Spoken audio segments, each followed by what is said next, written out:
How to help my kids with ADHD or autism to focus in school. Hey there, I'm Charlotte with Helpful Teaching for You. Thank you so much for joining me. In school, it is really difficult for children with ADHD or autism to focus. Actually, it's difficult in general, but in school it's even more difficult. We know though that it's a really important life skill, so we're going to work on how to help our kids focus in school using 3 different strategies, okay?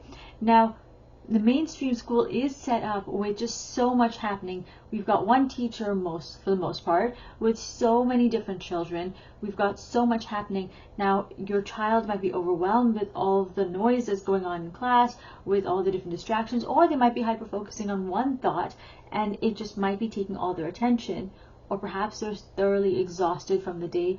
So there's just a lot of things that play a factor.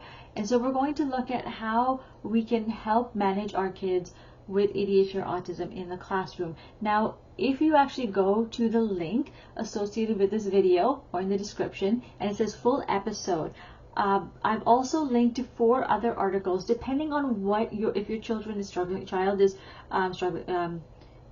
ADHD, or where on the spectrum your child has autism. It's really going to depend, and you're going to you might want to, if your child has autism, look at all of them, because autism is a spectrum, right?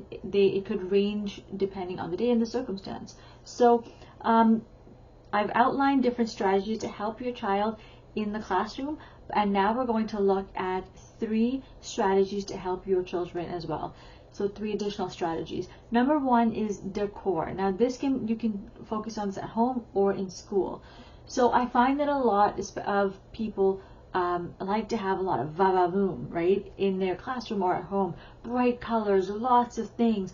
If you even look in my background right now, if I were to turn on the lights even brighter right now, it's not as bright, but I've got a darker tone here, right, darker blue. I've got white. In my other parts of my house, it's all cream white tones. And I've got one room with mango yellow because mango yellow is my happy color, but everything else is a little bit more toned down. My classroom has more earthy tones than before, where I used to have lots of bright pinks, bright yellows, because I thought that was the way to go. But I found that it was very, very distracting for my children. So I took it all down. I put a few posters up that they might need, and I have a lot of beige, light greens, all of the more earthy tones, so that they're better able to focus. Okay. The second one is visual supports.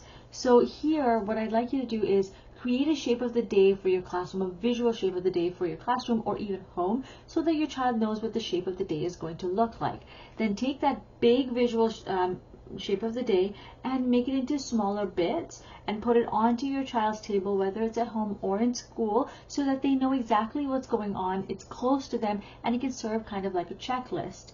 After that, take that same small mini one that you've put on their desk and now create a rewards chart. You know, just if they complete a certain number of tasks, they get a reward, so that you're motivating them to continue working. Otherwise, it gets to be too much, right? A full day is a lot for any child.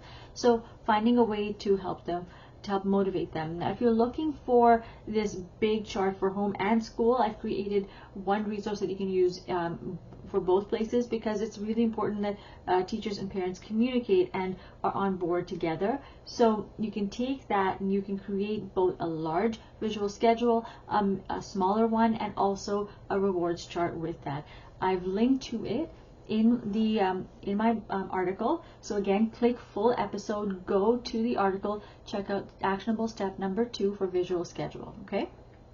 Number 3 is mini tasks. So what you're going to do here is you're going to take really big tasks and you're going to break it down to small pieces. So what I mean by is, if you take that visual schedule and you've got, like, you're working on, say, language arts today, or writing. Let's go with writing. If you're taking writing, for example, now what exactly does a child need to write? Step 1, the date.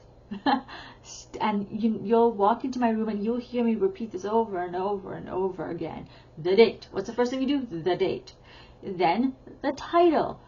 So I actually break it down to small bits. So you're taking this and you're breaking every little thing down to small bits so that your kids know exactly what to do. And if you're trying to figure out how do I break this down to even smaller components, I have another article there for you where I talked about time blindness and how to help your child with chunking up things into mini tasks. You can check that out in step number 3. All right, so let's recap really quickly. We've looked at why it might be difficult for your child with ADHD or autism to focus in a classroom and how to help your child. So we focused on 3 strategies here. Number 1 is decor, number 2 is visual schedule, and number 3 is mini tasks. All right, thank you so much for joining me. If you have any questions, please feel free to contact me. In the meantime, remember to create, experience, and teach from the heart. Take care, my friends. Thank you. Bye.